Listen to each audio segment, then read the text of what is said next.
Bon, 180 secondes, c'est long quand même. Hein. Alors, je vais commencer par une petite histoire. Je suppose que parmi d'entre vous, beaucoup ont une voiture. Donc, imaginez-vous aller d'un point A vers un point B, mais sans assurer aucun suivi, sans avoir aucune révision sur la voiture et sans avoir des équipements de secours.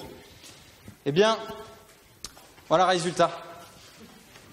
Je vois beaucoup de mecs qui me regardent ici, qui me disent « Ouais, le coup de la panne, ouais. » Eh ben, non, je parlais pas de ça. Je suis désolé, mais moi, personnellement, j'aimerais pas être le mec qui tient sa courroie là. Et concrètement, mon projet, c'est un peu la même chose. Avec l'entreprise Thales, nous souhaitons mettre en place un logiciel qui s'appelle Planip. Planip, c'est quoi? C'est un logiciel d'optimisation des stocks. Il permet de prévisionner les stocks article par article, en prenant en compte les historiques et en prenant en compte les événements passés et futurs. Et moi, dans cette mission, c'est d'assurer le bon déploiement de Planip. Donc, par exemple, en anticipant les futurs problèmes que pourraient rencontrer les utilisateurs. Deuxièmement, en organisant un suivi rigoureux du déploiement du logiciel, donc avec des KPI, avec des indicateurs et des objectifs. Et dernièrement, en mettant en place des campagnes de reparamétrage si la stratégie de prévision ne fonctionne pas correctement.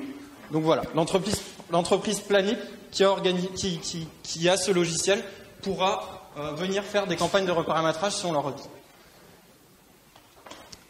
Donc,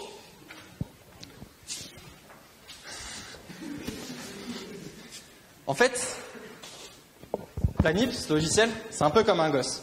Dans sa phase de jeunesse,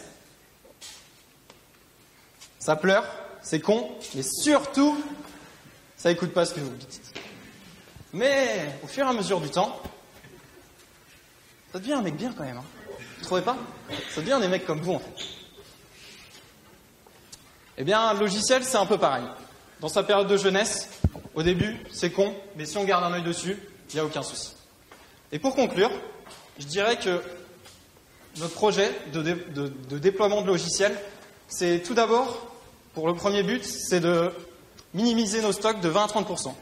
Ensuite, c'est d'avoir un taux de rotation qui va augmenter, donc de 1,3 à 2.